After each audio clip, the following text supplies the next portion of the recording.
es la lepra, ¿está bien? Ya, suerte que ya escucharon hablar de la lepra alguna vez o no, primera vez. La lepra es conocida de los tiempos más antiguos. En la Biblia habla mucho, ¿verdad? De los leprosos, ¿no? Y es una enfermedad infecto-contagiosa causada por el Mycobacterium leprae. ¿Saben cuál es otra enfermedad causada por un micobacterio también? Tuberculose. Tuberculosis, así mismo. Entonces tenemos dos enfermedades grandes causadas por micobacterias, la lepra y la tuberculosis, ¿está bien? La lepra se presenta de varias formas clínicas, por eso le decimos polimorfa. Significa que tiene varias presentaciones clínicas y además de esas presentaciones clínicas, la lepra también tiene episodios reaccionales, tiene episodios reaccionales al propio bacilo de forma inmunológica que presenta también lesiones en piel. Y está causado, como dijimos, por el bacilo, el Mycobacterium leprae, que es un bacilo ácido alcohol resistente, por eso las siglas BAR, ¿sí? Es un bacilo ácido alcohol resistente, y así como también ocurre en la tuberculosis, se agrupa en globias, ¿eh? Puede estar aislado o agruparse en globias, así como también forma esas células espumosas que uno ve también en la tuberculosis, como esas células de Virchow. Lo mismo también se ve en la anatomía patológica de la lepra, solo que acá los bacilos son bien teñiditos de fucsia, como ven acá, son los bacilos enteros que van formando globias y entran los macrófagos y formando esos macrófagos humosos. Se inocula en ciertos animales, pero no se cultiva. Acuérdense que la lepra no se puede cultivar. Su ciclo evolutivo es muy lento y fuera de nuestro organismo vive aproximadamente 9 días. ¿Bien? Y tiene afinidad por las partes frías, que por áreas frías, que es la nariz, por ejemplo, que suele ser circulaciones terminales, lóbulo de la oreja, pulpejo de los dedos, ¿está bien? Son donde más se acumulan las micobacterias, ¿sí? Porque tiene afinidad a esas zonas. Es el paciente bacilífero, que si el paciente enfermo es la principal fuente de infección, ¿sí? Por eso cuando tenemos un paciente con lepra, tenemos que hacer una visita a la casa y hacer un control también de los familiares, ¿sí? Un control de los contactos. Ellos eliminan las bacterias, las micobacterias, a través de las secreciones de las vías aéreas superiores, ¿está bien? A través de gotitas. Y eso nosotros inhalamos, las personas pueden inhalar y ingresan a través de los pulmones, van a los ganglios, así como la tuberculosis también tiene el mismo ciclo, pero la lepra tiene más preferencia por los nervios, ¿verdad? Los ganglios nerviosos.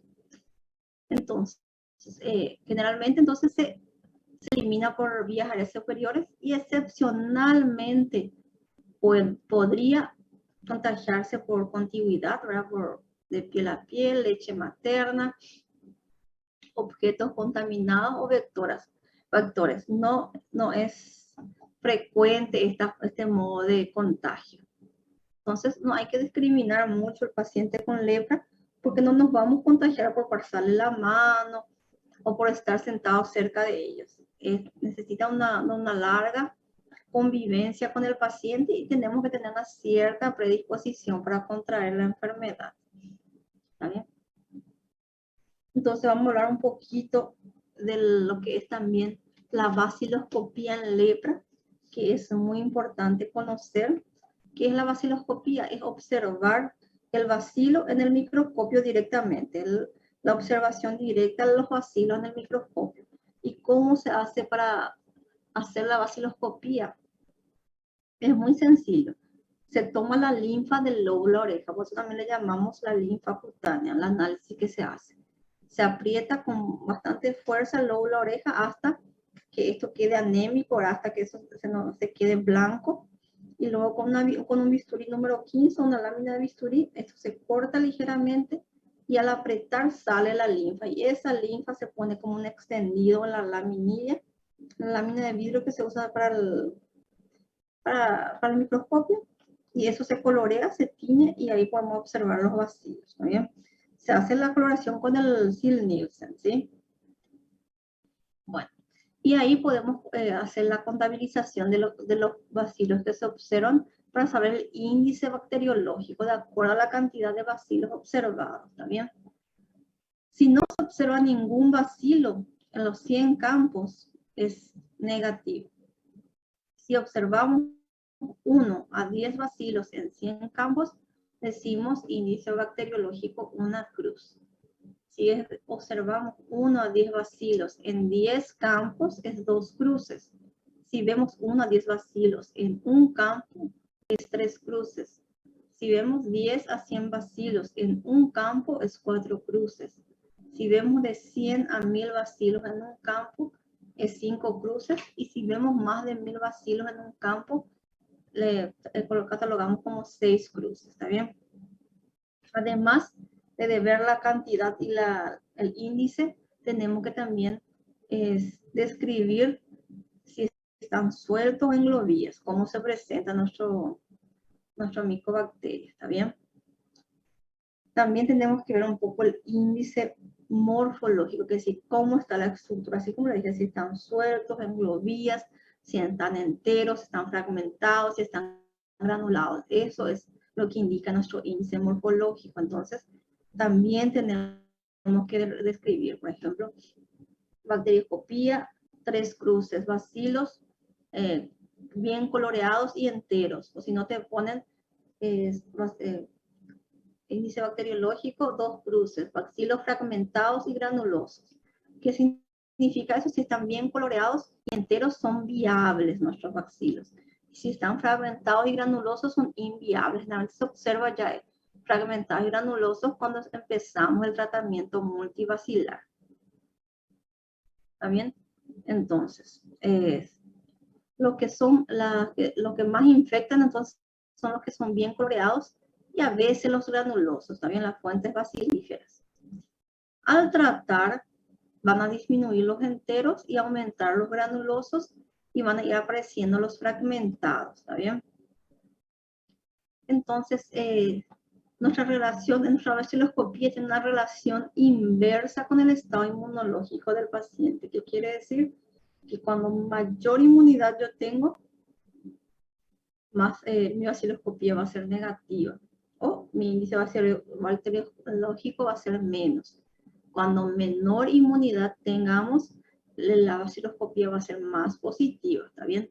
Y va hacia el polo lepromatoso. Cuando hay mayor inmunidad y nuestra baciloscopía es negativa, va hacia el polo tuberculoide, ¿está bien? Entonces, como estamos diciendo, ingresa el micobacterio por las vías respiratorias, ¿sí? El 95% de lo que ingresa del paciente que estuvo en contacto con un paciente bacilífero va a repeler esa micobacteria. El 95% de las personas tienen buena inmunidad y van a repeler en la lepra, ¿está bien? Pero si ese 5% que ingresó y continuó su caminito, van a ir localizándose en los ganglios linfáticos y posteriormente en los nervios, piel y a veces en la víscera, ¿está bien? La lepra entonces tiene una alta infectividad, que es decir, fácilmente va a ingresar a nuestro cuerpo, pero baja patogenicidad. No es, difícilmente va a causar enfermedad, ¿sí? Porque como vimos, más del 95% de los pacientes que estuvieron en contacto con un paciente bacilífero no van a desarrollar la inmunidad, ¿está bien? La enfermedad. Hay otro test que llamamos test de Mixuda, que es la test de la lepromina, que nos sirve para ver la inmunidad del paciente y de los contactos. Es más bien un test que es no tanto para diagnóstico, más bien es para pronóstico y seguimiento, ¿está bien? El test de Mixuda consiste en que aplicamos el antígeno del micobacterio, más o menos 0,1 cc, es a nivel subcutáneo, generalmente en el brazo izquierdo, y eso se va leyendo. A las 48 horas hacemos nuestra primera lectura y luego a la tercera semana, ¿está bien? y vemos ahí la pápula que forma para poder ir dando su índice, para ir positivizando o podemos decir que es negativo o positivo, ¿está bien? Si sale negativo es que no se observó ninguna pápula. Si vemos una pápula pequeñita de 1 a 3 milímetros es dudosa, puede que sí, puede que no. Si vemos una positiva, para decir que es positiva, la pápula tiene que tener más de 4 milímetros. Y de ahí otra vez, si tiene 4 a 5 milímetros, es positivo una cruz. Si tiene de 6 a 10, positivo 2 cruces. Y si tiene más de 10, es positivo 3 cruces. Bueno, entonces, ¿cómo interpretamos nosotros esa vaciloscopía? Si mi test de leptomina o mixtura es positivo, es una buena señal. Quiere decir que mi paciente tiene una buena inmunidad, y si estuvo en contacto con paciente bacilífero, probablemente no se enferme, o si se enferma, va a ser de la forma benigna, la forma tuberculoide, ¿está bien? Difícilmente el paciente se va a contagiar. Pero si mi paciente no presenta ningún tipo de reacción y sale negativa, eso significa que el paciente fácilmente se va a enfermar y va a irse hacia un polo más contagioso, ¿verdad? Se va a ir hacia un polo más maligno, por decir así, hacia el polo lepromatoso. Y esto más bien es para ver un poco la parte de la inmunidad de los contactos de nuestros pacientes, ¿eh? Bueno, ¿y cómo vamos a diagnosticar nuestra lepra? Vamos a diagnosticar por la clínica, ¿está bien? Por la vaciloscopía, anatomía patológica e inmunología, ¿está bien? Entonces, siempre la clínica es soberana, ¿sí? Siempre hay rasgos clínicos que nos orientan a la lepra, pero para confirmar tenemos que usar nuestra vaciloscopía que estuvimos hablando, ¿sí? Que es otra cosa que la linfa cutánea. Tomamos muestra de biopsia también, es muy importante, y también podemos hacer la inmunología que ya vimos también, el test de mixtura, ¿está bien? Bueno, la lepra al inicio empieza como una lepra indeterminada, y de esta lepra indeterminada puede irse hacia el polo T, que es el polo benigno, polo tuberculoide, y puede irse hacia el polo L, que es el polo lepromatoso, o puede permanecer así como tal, como indeterminada, ¿está bien? Pero también de la indeterminada puede irse hacia una lepra dimorfa, y de ahí irse otra vez hacia un polo T, dimorfa tuberculoide, y hacia el polo L, que es la dimorfa lepromatosa, ¿está bien? Cuando hablamos de lepras dimorfas, es donde más se observan las reacciones de tipo 1, que vamos a estar hablando después, ¿está bien? Cuando hablamos del polo L, la lepromatosa, ya sea dimorfa y la lepra lepromatosa, es donde se observan más las reacciones de tipo 2. Esa sería nuestra clasificación que usamos clínicamente, es decir, clasificamos en lepra indeterminada, lepra lepromatosa, lepra tuberculoide, dimorfa, dimorfa lepromatosa y dimorfa tuberculoide. La OMS ya clasifica de una forma mucho más sencilla, pero es más bien para el tratamiento y tipo de tratamiento que vamos a usar al paciente. La OMS clasifica como multivacilar y paucivacilar. También porque ahí vienen los blisters de esa forma, para tratamiento de multivacilares y de paucivacilares. ¿A quienes ellos consideran multivacilares? A los pacientes que tienen índice bacteriológico positivo y presentan más de 5 manchas en la piel. ¿A quienes consideran paucivacilares? A los que tienen 5 manchas o menos y tienen su índice bacteriológico negativo, ¿está bien? Bueno, ¿cuáles son los signos clínicos orientadores de la lepra? Que yo veo que un paciente tiene y yo tengo que pensar que es una lepra, ¿está bien? Las placas o manchas disestésicas. Las placas de la lepra siempre tienen alteraciones de la sensibilidad, y la primera sensibilidad que se pierde es la sensibilidad térmica, ¿está bien? El de frío y calor. Entonces es muy fácil de ver esa sensibilidad usando nada más que tubitos con agua fría y agua caliente, donde podemos, el paciente cierra los ojos y le tomamos esa sensibilidad. Luego pierde la sensibilidad táctil y por último pierde la sensibilidad al dolor, ¿está bien? Cuando vemos alopecia de cejas, infiltración del lóbulo de las orejas, también es muy llamativo, nos hace pensar en lepra. Nódulos, o los lepromas, son nódulos cargados de bacilos, que se encuentran en toda la piel. Vemos neuropatías y engrosamiento nervioso también con cambios distróficos muy llamativos también que nos orientan a una lepra. Acá están, esas son las manchas hipocrómicas, algunas veces son un poquito eritematosas, ¿de acuerdo? En qué etapas nos encontramos. Y estos son los nódulos o lepromas que van deformando la piel y el rostro del paciente.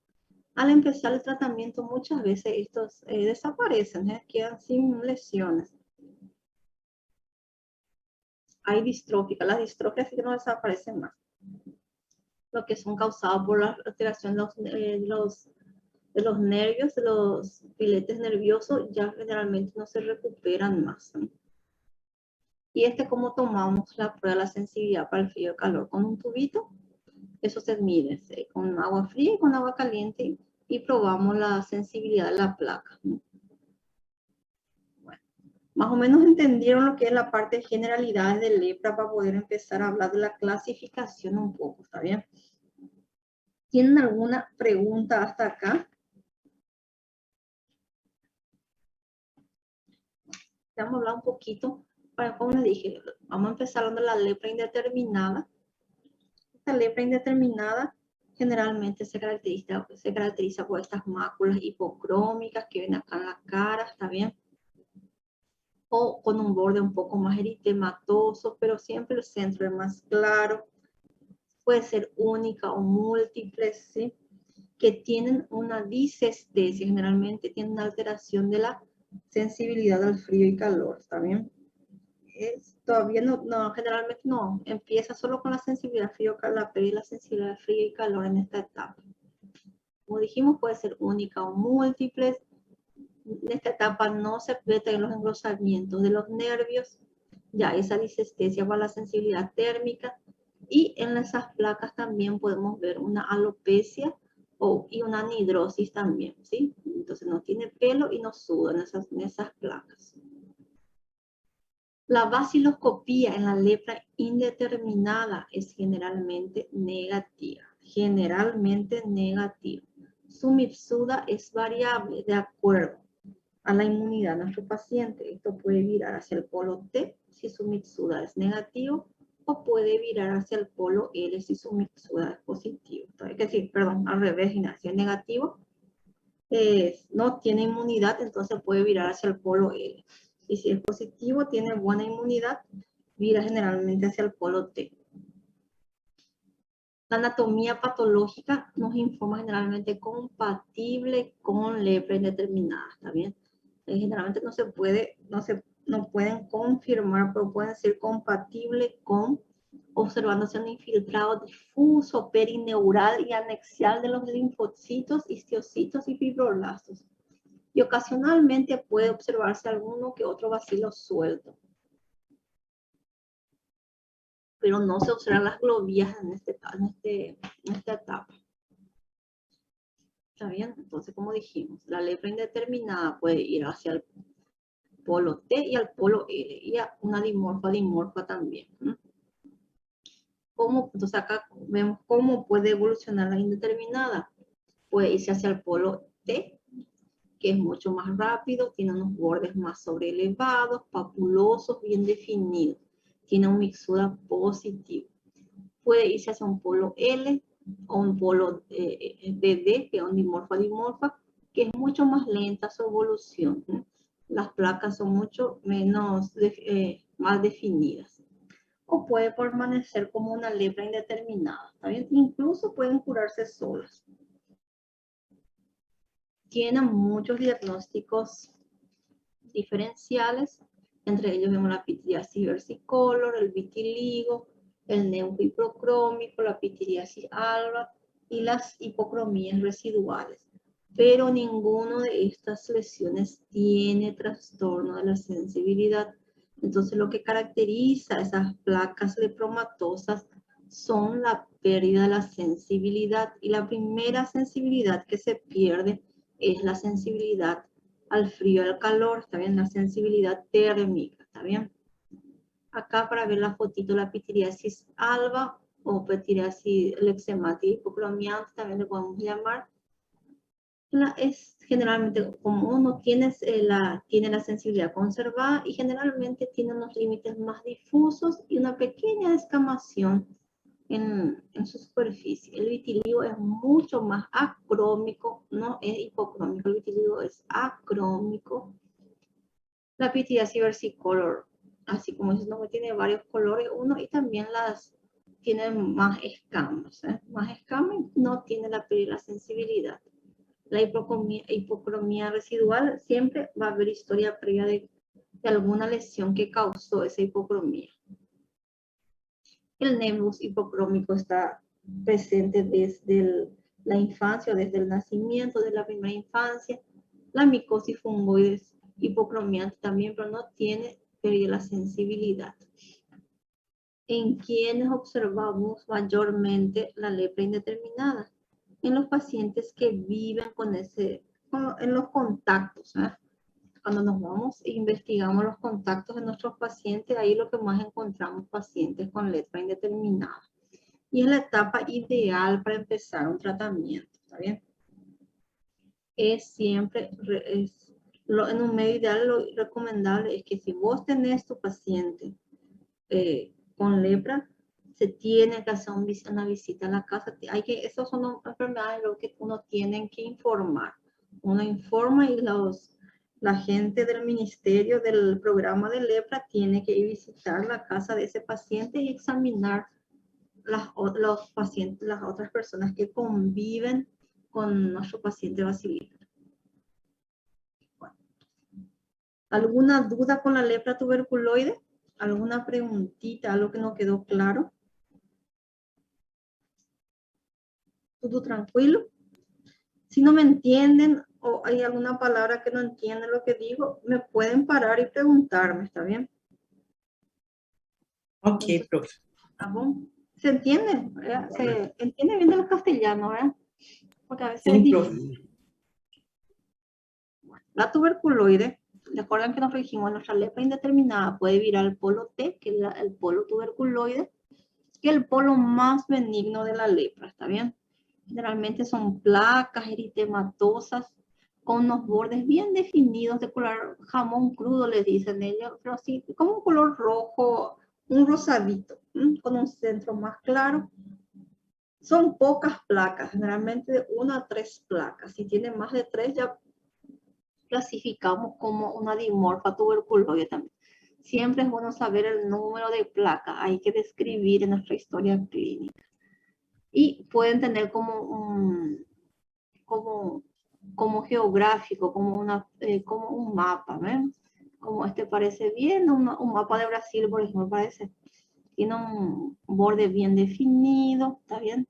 Una pequeña, a veces, descamación, y en el centro es más hipocrómico. La sensibilidad en estas placas está alterada, ¿está bien? Tiene una disestesia o una anestesia incluso. En la lepra tuberculoide hay un engrosamiento de los nervios también, ¿sí? Ahí se observa bien los nervios, ¿no? Miren cómo esta placa, incluso yo puedo confundir como si fuera una placa de un eczema, pero por eso es importante tomar la sensibilidad de la placa porque en un eczema la sensibilidad está conservada y otro que en un eczema pica mucho, esto no pica, ¿eh? Como les dije, en esta etapa se observa bien el filete nervioso, se puede palpar el nervio, ¿está bien? Y tiene importante alteración de la sensibilidad y motilidad, incluso puede producir incapacidades. Se puede observar esa piel seca, principalmente en miembros inferiores, que hipoanhidrosis, que si tiene, suda poco o no está sudando más, y empieza a perderse el pelo. Puede estar alopécico o con el pelo más raleado. ¿Está bien? Bueno, ¿cómo vamos a diagnosticar? Generalmente la clínica, uno las placas, tomamos la sensibilidad, un buen examen físico es lo ideal. Luego tomamos muestras para biopsia. En nuestra biopsia el patólogo nos va a describir donde se observan generalmente las células epitelioides multinucleadas, las células de Langhans, cubierto por histocitos, linfocitos, ¿está bien? En esta etapa no se observan los bacilos en la anatomía patológica. Y su baciloscopía es negativa y mixtura positiva. Esto es lo que me gustaría que aprendan. Entonces, en la tuberculoide, su baciloscopía es negativa y su mixtura es positiva. ¿Está bien? Y siempre generalmente esos granulomas se ubican alrededor de los nervios. Hay una inflamación neural importante. Tienen varios diagnósticos también diferenciales, entre ellos la tiña, la psoriasis, lúpus eritematoso cutáneo crónico, granuloma anular, morfea, líquen plano y muchos otros. Pero ninguno de estos tienen trastorno de la sensibilidad. Entonces, placa disestésica es lepra, ¿está bien? Entonces, ven acá como una tiña, por ejemplo, es muy similar realmente, pero en este caso las tiñas son mucho más pruriginosas. La lepra, a no ser que esté eczematizada, no tendría por qué picar, ¿está bien? La lepra no pica, ¿no? La psoriasis, las placas tienen unas escamas más gruesas, ¿está bien? En el granuloma anular es muy parecido, generalmente aparece en los diabéticos y en este caso no hay trastorno de la sensibilidad. El lupus crónico está en áreas fotoexpuestas y tampoco tiene trastorno de la sensibilidad. Y la anatomía patológica nos ayuda en estos casos. La morfea es la esclerodermia en piel, ¿sí? La morfea cuando se ubica únicamente en piel, pero la placa de la morfea es mucho más atrófica que la placa de tuberculosis. Y el líquen tiene esa liquenificación del cuadriculado de la piel, se observa mucho más, el más engrosado es diferente. Hasta aquí, ¿todo bien? ¿Entendieron lo que es la lepra tuberculoide? Entonces, de 1 a 3 placas, generalmente eritematosas, como jamón crudo, ¿está bien? Con pérdida de la sensibilidad. En esta etapa se palpa los filetes nerviosos, ¿está bien? Puede haber importantes alteraciones en la motilidad, ¿sí? Y pérdida de la sensibilidad. En la lepra lepromatosa, que es la parte más maligna de la lepra, que es la que más grave, ya se observan las placas más bien infiltradas, los límites son difusos. La tuberculoide, los límites eran bien observables, en ese son difusos, numerosas y simétricas, ¿no? Entonces sus lesiones son infiltradas, límites difusos, numerosas y simétricas, ¿eh? Y como pueden ver acá, respeta los pliegues, ¿eh? No hay cambio de coloración en los pliegues. Y empieza a aparecer los nódulos o lepromas, que pueden ser uno o varios lepromas, ¿está bien? Y estos lepromas generalmente tienen esa superficie brillante, se pueden llegar a ulcerar, a necrosar incluso, ¿está bien? Puede haber como un exantema en la piel, pero siempre hay que ver que ese exantema respeta la columna vertebral y los pliegues, ¿eh? Empieza a ver alopecia de cejas, disminución del pelo de la barba, del vello corporal, pero respeta cuero cabelludo y el bigote. hay esa infiltración en los lepromas van apareciendo en la oreja y va deformando la oreja. Hay una infiltración del pabellón auricular. Puede haber ginecomastia por la afectación testicular y hepática, habiendo cambios hormonales. Se ve esa piel más seca, descamativa, de aspecto ictiosiforme y disminución del sudor. Hay afectación de los ojos y los párpados. También puede aparecer lepromas en el paladar, úlceras en el paladar también. Incluso hay destrucción de la ula. Esto pueden producir también cegueras. Este paciente tiene pérdida total de las pestañas, por ejemplo, ¿sí? Luego estos lepromas pueden aparecer lo que es la ceja. Como si fuera una fascia leonina. La famosa fascia leonina en la lepra.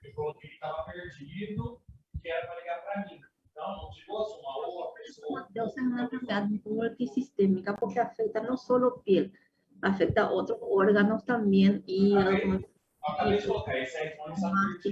La suprarrenal también es muy frecuentemente afectada por la lepra, produciendo varios otros síntomas por esos cambios. Trastornos electrolíticos, el cortisol, el Cushing, puede producirse también por la lepra. Al comienzo, la afectación neural es escasa y es muy liviana al inicio. Luego, esto va produciendo múltiples incapacidades. La lepra lepromatosa se instala lentamente. Es muy difícil de detectar así en el comienzo porque es muy discreto al comienzo. Luego va produciendo sus discapacidades. Afecta hígado, vasos, suprarrenal, testículos, entre otros. Incluso puede haber neumonitis. Y tiene varias formas clínicas para la lepromatosa. Entre ellas tenemos la nodular, donde se ven más lepromas, ¿está bien? Dando esa fascia leonina.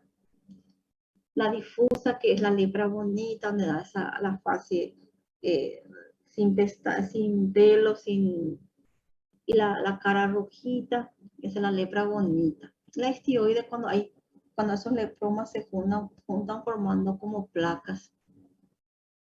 ¿Viste? La lepra bonita sin las cejas, pero tiene esas mejillas rosaditas. Y la estioides tienen como esas papulitas, como esos nodulitos, y forman como una placa.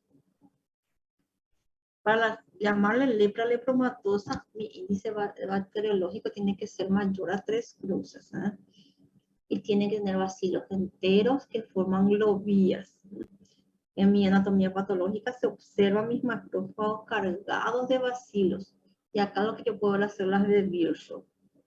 Su mixtura es negativo, pues la inmunidad de mi paciente es baja. Mis células están cargadas de bacilos.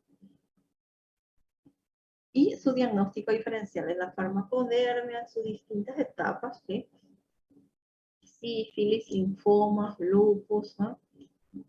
Acá como una farmacodermia muy parecida.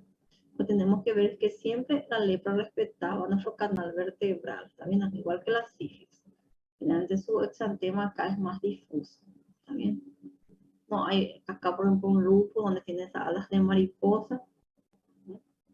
Son muy parecidas, pero tiene otra sintomatología, tiene síntomas acompañantes. La anatomía patológica también nos ayuda, ¿está bien? Igual que el linfoma también hace esas placas que pueden hacer sospechar de lepra, pero no tienen pérdida de la sensibilidad. Después de acá, hasta ahí la lepra lepromatosa. ¿Alguna pregunta hasta ahí? Después hay otra variedad otra clasificación de la lepra, que sería la lepra dimorfa o la lepra borderline, que no está bien definida, ¿no? Es muy inestable, si pasa de un polo a otro. Por eso es muy frecuente las reacciones de tipo 1. Sus espectros son muy parecidos con la otra clasificación que vimos, la dimorfa tuberculoide se parece a la lepra tuberculoide. la lepra lepromatosa se parece mucho a la dimorfa lepromatosa y la indeterminada es muy similar a la dimorfa.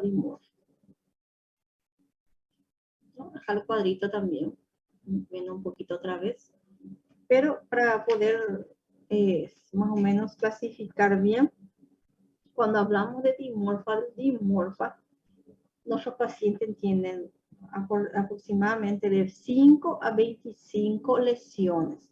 Son simétricas, ¿está bien?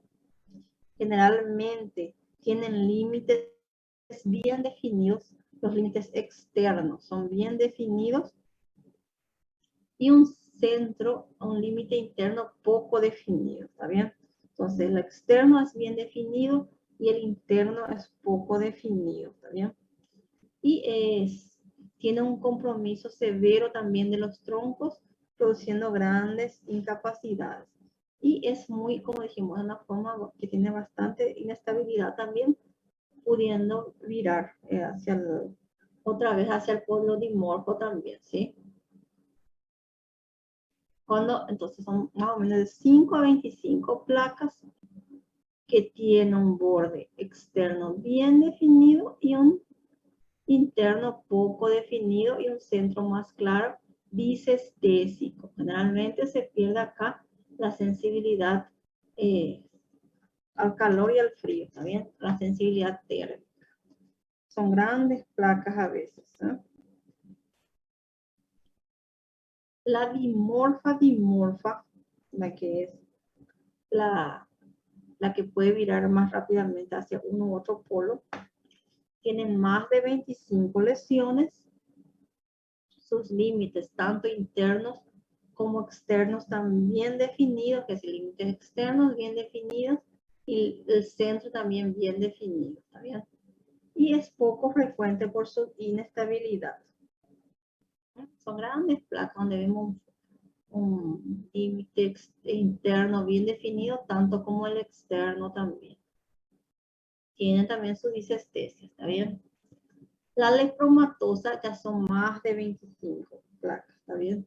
Son muchas más placas. Los límites externos e internos están mal definidos, presentan ya infiltraciones nodulares y tienen mucho menor simetría que la lepra lepromatosa. Los límites no están bien definidos como los otros.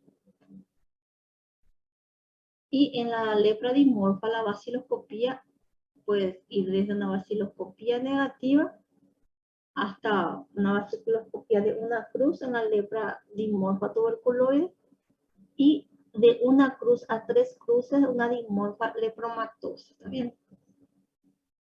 Su anatomía patológica es muy relativa, depende en qué estadio lo encontramos. Y su mixtura es variable también, de acuerdo a qué polo va a ir mirando. Chicos, ¿entendieron algo? ¿O no se pudo entender mucho?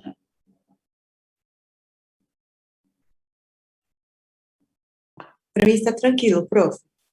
Sí, doctora, se entiende. ¿Se puede entender? ¿Quieren descansar un ratito y volver otra vez? Para poder dar las reacciones. Hasta acá termina lo que es las generalidades y la clasificación de la lepra. Les vamos a dar las reacciones y también nos vamos a hablar un poco del tratamiento de lepra. ¿Está bien? Vamos 10 minutitos para el café y venimos otra vez. ¿Está bien? Permiso. Yo entré un poquito atrasado que acá mi internet se cortó y yo hasta agarrar de mi vecina se tardó un poco. 20 minutos yo. Decime su nombre. Cayo.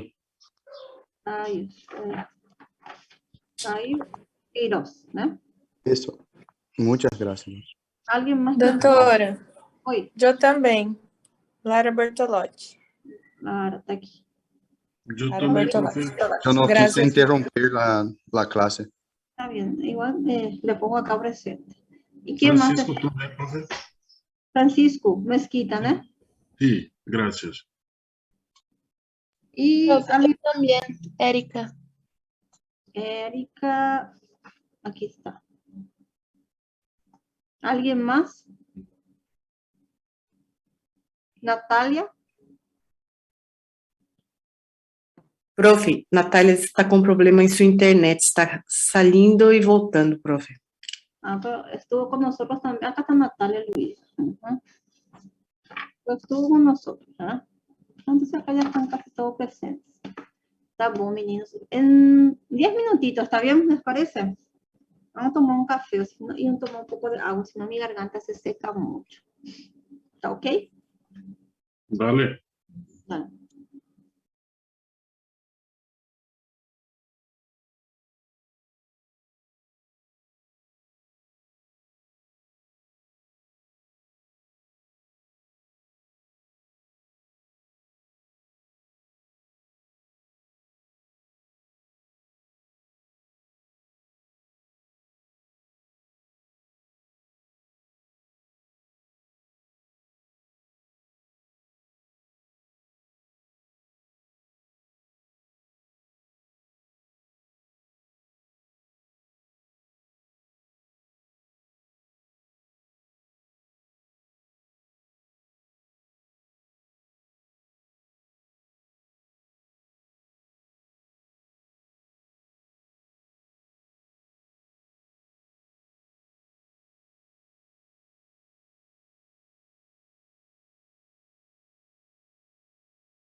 Ya están todos otra vez, ya tomaron su cafecito.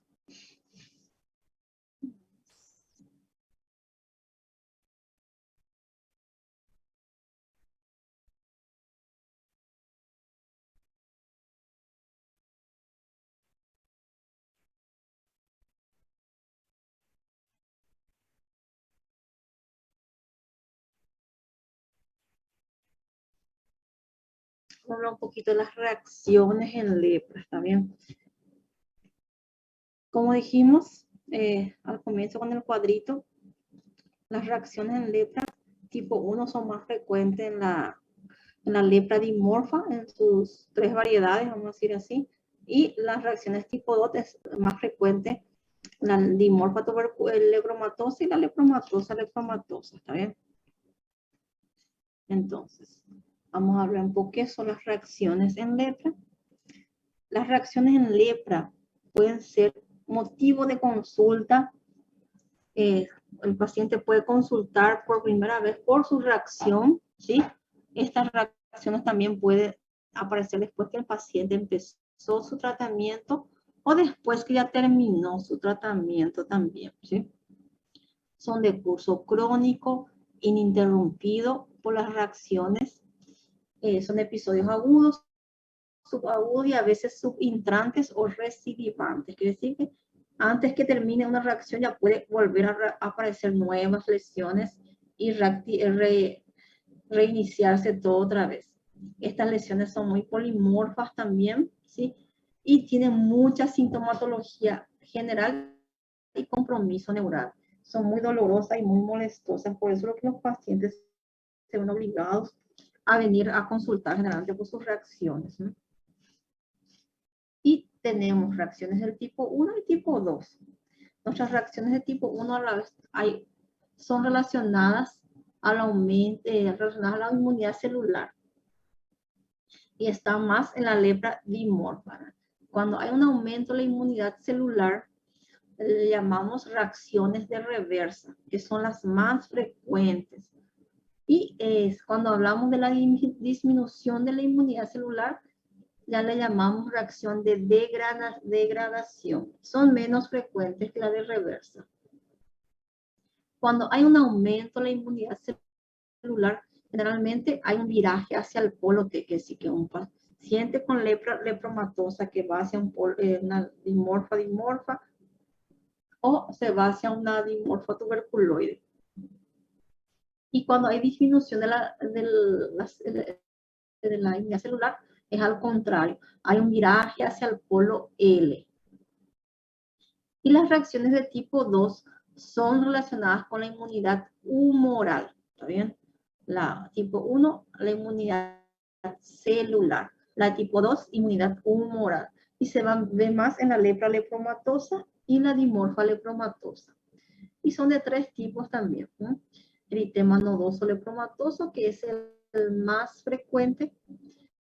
Tenemos el eritema polimorfo o el eritema multiforme también que vimos nosotros en las clases pasadas, que podían ser causados por el factor y la lepra, uno de ellas. Son esas lesiones en escarapela o en tiro blanco que se ven que las 3 concéntricas, los 3 anillos concéntricos.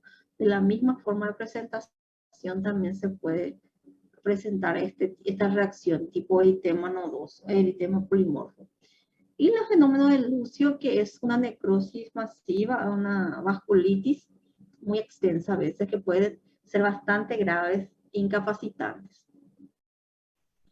Estas reacciones se desencadenan por el bacilo mismo, al degradarse con esa poliquimioterapia que empezamos, empieza a degradarse esos bacilos y esa degradación puede activar la inmunidad, tanto celular como humoral, y causar las reacciones en lepra. La propia medicación puede causar también enfermedades intercurrentes, diabetes, a veces pacientes con HIV y lepra, que pueden también cursar con reacciones. Cambios hormonales, una paciente embarazada, por ejemplo, también presentan más reacciones. Pacientes con estrés también. Y insuficiencia suprarrenal o otro tipo de insuficiencia renal o hepática también.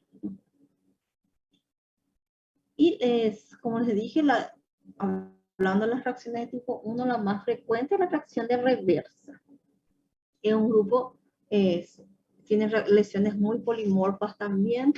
Generalmente se inician cuando ahí empezamos el tratamiento poliquimioterápico. A los 6 meses de empezar el tratamiento se puede empezar a observar las reacciones de reversa. Hay un aumento de la inmunidad celular, ¿está bien? Y el tratamiento es con prednisona. Generalmente se observa en las reacciones de reversa una exacerbación de las lesiones preexistentes, esas lesiones que eran maculosas, esas placas hipocrómicas se vuelven más turgentes, más edematosas, más infiltradas, presentan escamas, incluso se pueden ulcerar y pueden presentar nuevas lesiones también. Hay edema en miembros inferiores, superiores, en el rostro, ¿sí? Se presenta una neuritis muy importante, incluso puede haber necrosis de nervios con importantes incapacidades. Hay mucha inflamación, hay una reacción inflamatoria muy importante en la reacción de reversa. Presentan nódulos, bueno, ya terminamos. Hasta ahí la reacción de reversa. Ya acá ya el eritema nodoso que ya es una tipo de reacción tipo 2. Donde ya presentan, como dijimos, el eritema nodoso generalmente se ubica en miembros inferiores. Cuando es el eritema nodoso lepromatoso, generalmente va más allá de miembros inferiores y puede ubicarse en cualquier parte del cuerpo. Presentan nódulos bien dolorosos y generalmente presentan esa piel brillante, eritematosa, dolorosa la palpación. Entonces puede ir necrosando, ulcerando y tiene brotes por brotes, de que generalmente duran 8 a 15 días y eso puede ser subintrantes también. Y también, como dijimos, puede aparecer en cualquier parte de la piel y se puede hacer de forma difusa en toda la piel. Su anatomía patológica, la anatomía patológica nos ayuda mucho también. Y el tratamiento es con talidomida, ¿está bien? Y tiene varios diagnósticos diferenciales. Eritema nodoso por estreptococos, micosis, tuberculosis, farmacodemia. Pero como dijimos, se limita más en miembros inferiores. Otro tipo de reacción tipo 2 es el eritema polimorfo o eritema multiforme nodoso, que se presentan así como las farmacodermias, con estas placas eritematosas, concéntricas, incluso pueden ulcerarse en el centro, pueden necrosarse, pueden ser mucho más edematosas, pueden tener una ampolla central y eso ulcerarse, ¿sí? Y el fenómeno de Lucio es esa vasculitis que puede ser extensa en miembros inferiores, miembros superiores, cualquier parte también que forman esas lesiones purpúricas que luego se van necrosando y van dejando importantes cicatrices, incapacidades. Y en la anatomía patológica se observan los infiltrados llenos, las células cargadas de bacilos ubicados dentro de los vasos sanguíneos. Su diagnóstico diferencial pues una crioglobulinemia, una síndrome antifosfolipídico, una meningococemia, pero todo eso tiene también su anatomía patológica específica, ¿no? Es muy similar a la meningococemia, muy similar también a la crioglobulinemia. Acá nos ayuda los análisis complementarios y la historia clínica del paciente, ¿está bien? También podemos tener superposición de reacciones. En un paciente puede haber reacción tipo 1 y tipo 2 también. Generalmente esto se ve en pacientes dimorfo lepromatoso, por ejemplo, que pueden tener ambas reacciones. Ya vimos muchos pacientes que tienen ambas reacciones, tanto tipo 1 como tipo 2. Muy difícil de tratar son generalmente los pacientes que presentan reacciones. Se usa prednisona a muy altas dosis, que también sabemos que la prednisona tiene sus complicaciones. Alguna cosa que tal vez entendiera un poquito lo que son las reacciones en lepra.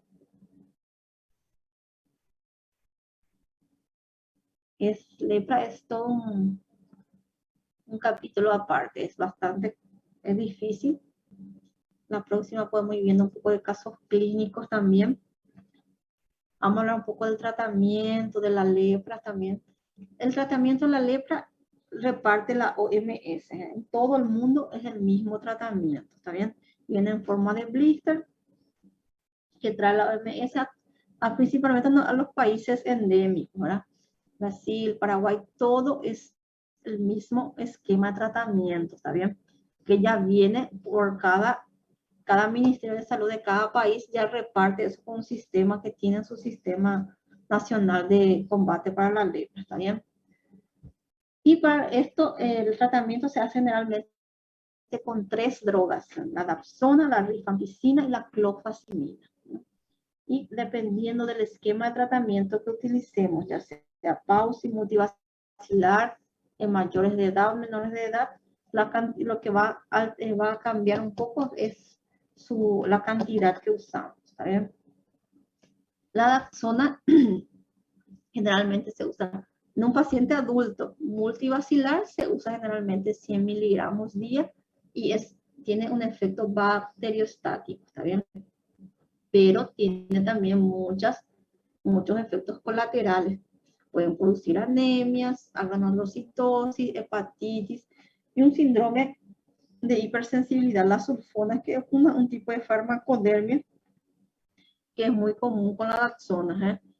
Y en ese caso, si produce ese tipo de reacciones, tendríamos que sustituir la dapsona por otro medicamento. Por ejemplo, un paciente que al consumir su dapsona presentó el síndrome de hipersensibilidad, ese eritema generalizado, como una eritrodermia descamativa, lesiones en mucosas, está bien, alteraciones en su hemograma, en su laboratorio, las alteraciones hepáticas, es una anemia también, puede dar plaquetopenia.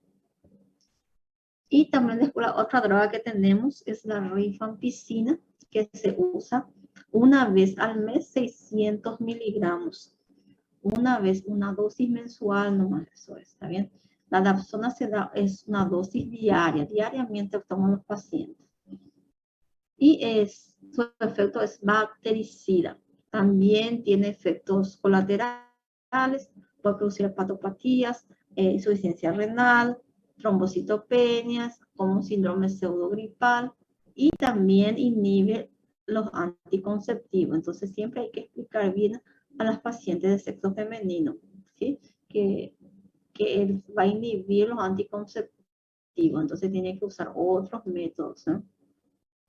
La clofazimina también es de uso diario o días alternos, dependiendo de cuál esquema utilice. El efecto colateral más común de la clofazimina es la pigmentación parduzca de la piel. Queda una piel medio bronceada, amarronada, incluso tiñe de naranja como si las conjuntivas. Y da una sequedad de piel importante, un aspecto ectosiforme de la piel. Y también puede dar importantes enteropatías, ¿no? ¿Ven? Así ese aspecto bronceado, como si fuera que tiene un melasma generalizado. Es la hiperpigmentación por la clofazimina. Es fácil reconocer un paciente que está siendo tratado con su poliquimioterapia. Luego, si hay resistencia o hizo algún efecto colateral importante en mi medicamento y tuve que suspender uno de ellos, podemos sustituir, por ejemplo, por las quinolonas, que la mayoría de los programas de lepra también se cuentan con esto, ¿está bien? Que puede ser la ofloxacina, la moxifloxacina y otras quinolonas que tienen efecto también bactericida. Generalmente, cuando tenemos resistencia a la rifampicina, usamos las quinolonas, ¿está bien? Resistencia o un importante efecto colateral con la rifampicina, entonces sustituimos por las quinolonas. Pero está contraindicado en niños y embarazadas, ¿está bien? El blister, la poliquimioterapia se puede usar en embarazadas, pero las quinolonas no. Generalmente, como les dije, es muy útil cuando tenemos resistencia a la rifampicina.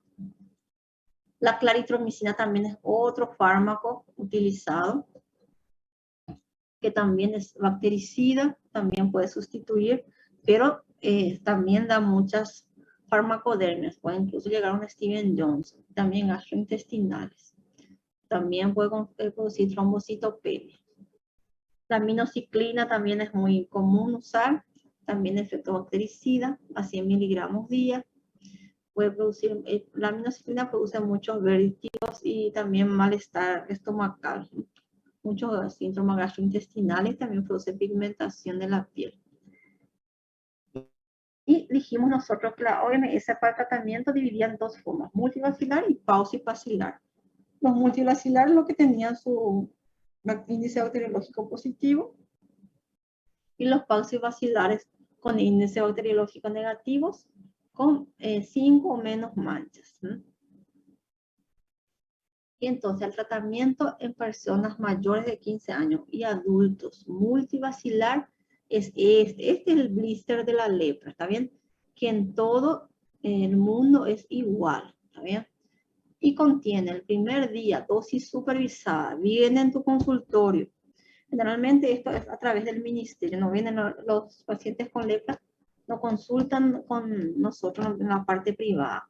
Si diagnosticamos una lepra en la parte privada, generalmente enviamos a un centro asistencial que sea público, donde se pueda adquirir los blisters, porque estos no se compran en las farmacias, ¿sí? Son gratuitos en el sistema de salud, ¿sí?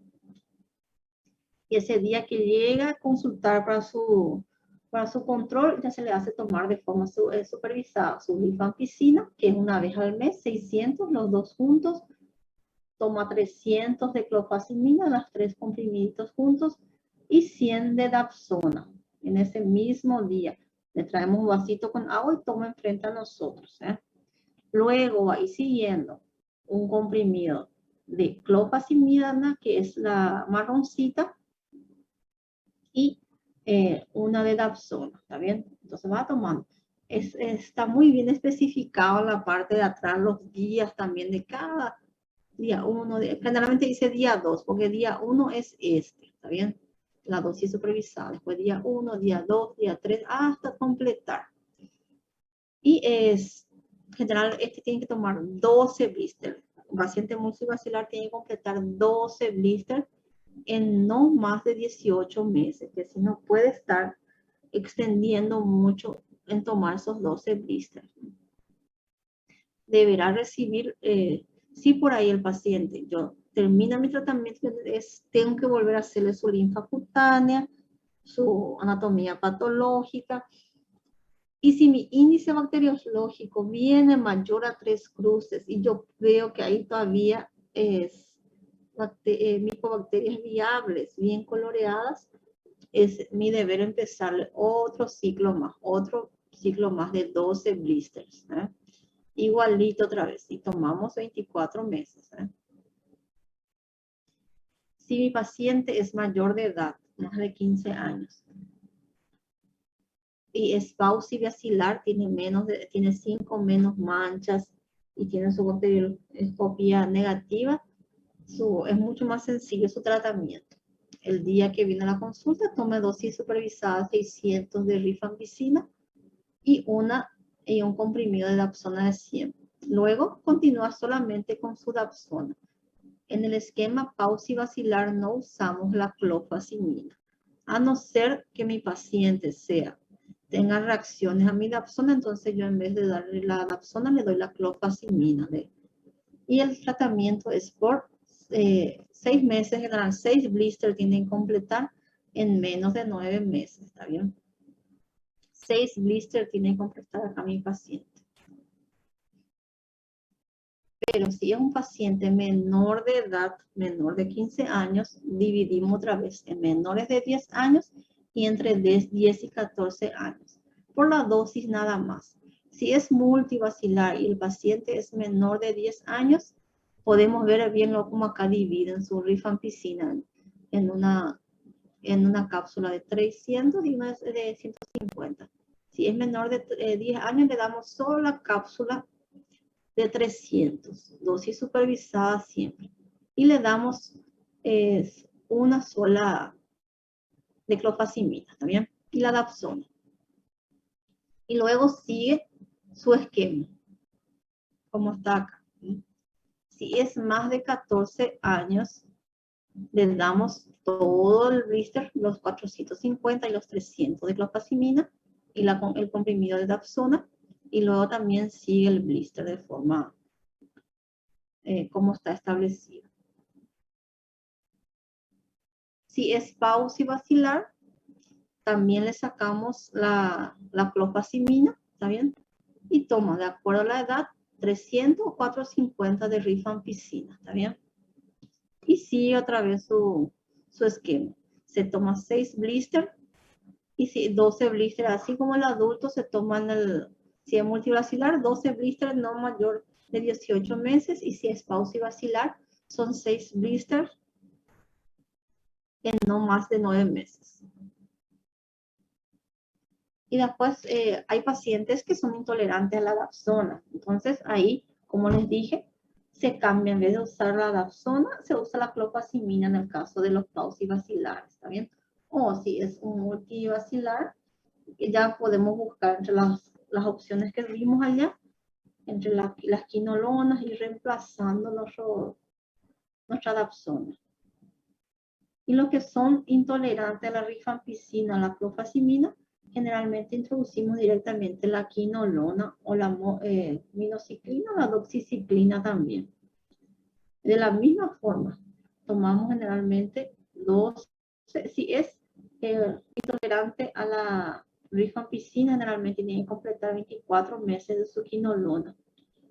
Y si es a la clofazimina, es 12 meses también, ¿sí? Después hablamos un poquito de las resistencias. Hay una resistencia primaria, una resistencia secundaria y una persistencia bacteriológica. Hay que ver un poco la terminología acá. Cuando hablamos de resistencia primaria, el paciente que está empezando su tratamiento, ya se observa resistencia a esa medicación. Si es secundaria, es cuando el paciente no cumplió bien su tratamiento, no completó en los meses establecidos, o usó solo como monodroga. Y la persistencia es que mi paciente hizo bien su tratamiento en el tiempo establecido, en la dosis establecida, pero al terminar persiste su índice bacteriológico y el medicamento solo llegó a la fase activa y no la parte de latencia de mi micobacteria. Hay otros esquemas de tratamiento, que la claritromicina o la aminociclina, pero tiene más índices de recidiva, pero es una opción en pacientes que son intolerantes a otros esquemas de tratamiento. Hay también otras estrategias en pacientes que tienen muchas reacciones o no toleran. Podemos incluso usar las gamas globulinas. Hay muchos, los biológicos, interferón, ya son nomás medicamentos mucho más costosos. ¿Cómo vamos a ir controlando la lepra? ¿Cómo puede evolucionar después de nuestro tratamiento? Que el paciente haga bien su tratamiento, termine en forma y está de alta medicamentosa. Una vez que mi paciente completó los 12 blisters, ya está de alta medicamentosa, su índice bacteriológico disminuyó, yo tengo igual que seguir vigilando a ese paciente. Si era un multivacilar, por lo menos por 5 años. Eso por lo menos cada mes o cada 2 meses el paciente viene a la visita con nosotros. Si es un paucivacilar, por lo menos por 2 años, ¿sí? Incluso más. ¿Por qué tenemos que vigilar? Para poder controlar probables recaídas que puede ocurrir en un 2% en un paciente que realizó bien su poliquimioterapia. Y pacientes que no realizaron de forma adecuada, incluso hasta un 30, casi 30% de recidivas, o recaídas. Cuando lo llamamos recaída o recidiva, en pacientes que realizaron bien su tratamiento, completaron forma y tiempo, y durante mi periodo de vigilancia ellos presentaron nuevos signos y síntomas de la enfermedad. Yo tengo que volver a realizar el tratamiento entonces. Otra vez, de acuerdo, si es pausia o multivacilar, tengo que volver a empezar o 6 meses o 1 año otra vez. Tenemos que hacer el control de contactos, para poder empezar un tratamiento precoz, ¿está bien? Hay también quimioprofilaxis para los contactos de acuerdo al tipo de paciente bacilífero que yo tenga. Y si su mixtura es positivo o negativo también, ¿sí? La lepra sabemos que deja importantes discapacidades, ¿sí? Puede dejar hacer amputaciones, mal perforante plantar, cegueras, puede dejar parálisis faciales, ¿está bien? A veces amputaciones totales de la mano, en los pies, insensibilidad. Y hay muchas formas de ayudar a nuestro paciente, ceguera total, hay nariz sencilla de montar, pérdida de la úvula, como le dije, parálisis facial de manos, mal perforante plantar, ¿sí? Una mano en garra, y amputaciones, Ellos no sienten cuando se la amputa o los traumatismos. Bueno, ¿qué tal? ¿Entendieron algo?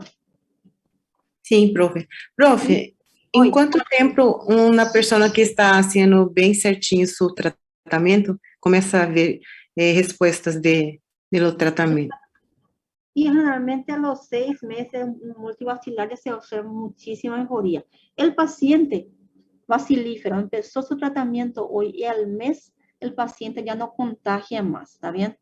Al primer mes de tratamiento con la poliquimioterapia el paciente ya deja de ser contagioso, ¿está bien? Eso hay que tener en cuenta. Ya para explicarle, al mes de tratamiento ellos dejan de ser contagiosos. Y hay pacientes que responden rapidísimo al tratamiento, incluso bajan todas vienen esos nódulos y eso empiezan a aparecer y cambia mucho el aspecto del paciente cuando empieza el tratamiento. Pero las distrofias ya quedan. Si hubo una pérdida ¿viste cómo afecta mucho el sistema nervioso?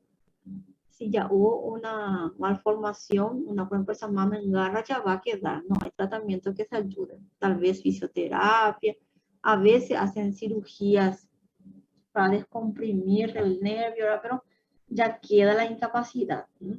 Si tuvo sus amputaciones también ya no hay cómo ayudarlo con eso, ¿está bien? Sí, a ver, como vimos acá, hay algunos equipos caseros que uno puede aplicar, ¿verdad? Como uno puede más comer, se le puede ir fabricando. Pero en la ceguera ya queda, así ya no va a mejorar con la medicación. Por eso es ideal hacer un tratamiento precoz. Agarrar al paciente cuando tiene las manchas, sin todavía las incapacidades. Incluso vimos niños con lepra, que los padres que el padre tenga el bacilífero y niños que tengan lepra también. Padre o toda una familia, porque va mucho también por la genética, la parte de la inmunidad, pues. ¿Alguna otra pregunta? Gracias, profe. ¿Alguien más? ¿Alguien más? Pueden preguntar.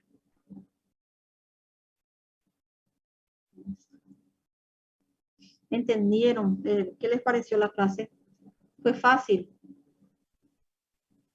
Es largo, lepra es largo, ¿sí? Y un poquito realmente confunde los tipos, la clasificación confunde un poquito, pero es cuestión de leer y hacerle esquemita, mirar el cuadrito y hacerle esquemita, ¿está bien? Para que puedan ubicarse. Hasta nosotros a veces nos complicamos todo con eso, pero es bueno conocer porque somos países endémicos con lepra, ¿está bien? Y Brasil es más todavía que Paraguay, tiene mucho más lepra, pero tiene mucho más estudios también, ¿no? Incluso se puede hacer ADN, todo, PCR de lepra, todo ahí. Cosa que nosotros no tenemos acá. Alguien, creo que todos que se estaban presentes, ¿verdad? Creo que en este grupo no hubo ningún ausente. Sí, todos aparecieron. O no sé si algunos desaparecieron antes de terminar, pero están todos presentes al principio, ¿está bien? Entonces, para la semana que viene no nos vamos a ver, nos vamos a ver la otra semana, ¿está bien? Y lo voy a estar viendo qué día podemos reubicar la clase perdida, ¿está bien? ¿Les parece?